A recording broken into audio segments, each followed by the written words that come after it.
Hey guys, Donnie RightSide here. Bookmakers Review. Oh my goodness, the NFL, we're roughly a month away here from starting on Thursday Night Football between the Philadelphia Eagles and the Dallas Cowboys. I can't wait for it to happen. But let's take a look here at the NFC South and take a look at a few players who were going over on their props, a few players who were fading, going under on their props, and one special season that just might be in order for an MVP candidate here. Let's get started. If we take a look at the players we expect to excel in the NFC South, and once again, the NFC South is the New Orleans Saints. Don't think they're going to be very good. The Tampa Bay Buccaneers certainly are going to be very good, and we expect them to possibly win that division. The Atlanta Falcons, are they on the upstart? And also, same thing with the Carolina Panthers. But I do think that the best team in this division by far right now is the Tampa Bay Buccaneers. But let's take a look at some of these players that I really like. How about Bijan Robinson, running back here for the Atlanta Falcons? You look at his past 2 years, 2023, 976 yards on the ground. 2024, 1,456 yards on the ground.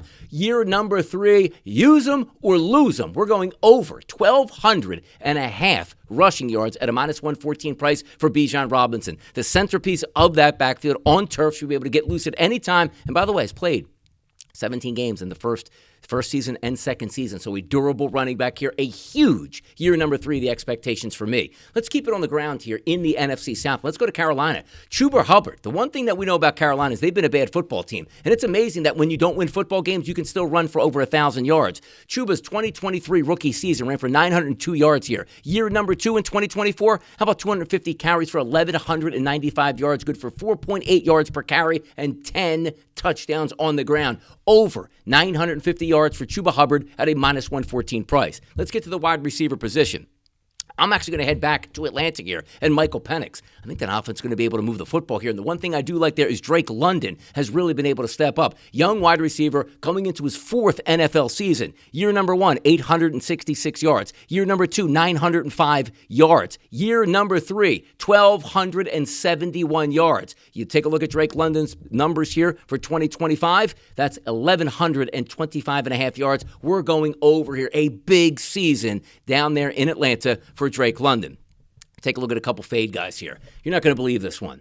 The one guy that we do know every single year that he lines up in the NFL, he gets 1,000 yards, that's Mike Evans. He's probably headed for a Hall of Fame career here, no doubt about that.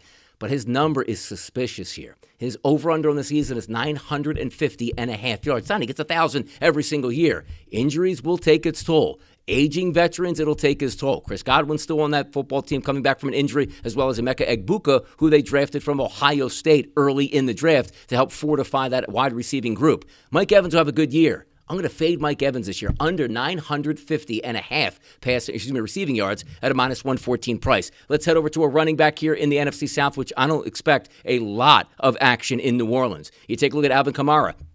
Banged up in the NFL as of late. Veteran running back here, a team that's probably going to be passing a lot in the second half, and maybe Alvin Kamara even gets moved midway through the season. This is a bad football team in New Orleans. I'm going to fade Alvin Kamara's rushing total in the regular season under 775 and a half yards at also a minus 114 price. Now let's get to somebody who might be able to overachieve this year. What do you need for success? Win your division, have a good offense, and win some playoff games.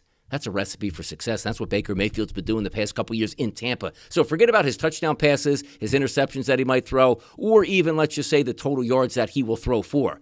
MVP consideration for Baker Mayfield at a 25-1 price. That's where I'm going. So the NFC South, it'll be entertaining. Probably going to be a win for Tampa Bay when it's all said and done, and maybe even an MVP for Baker Mayfield. Cannot wait for football season. Can't wait to get things started. I'm Donnie RightSide for Bookmakers Review, and as always, good luck on those wagers.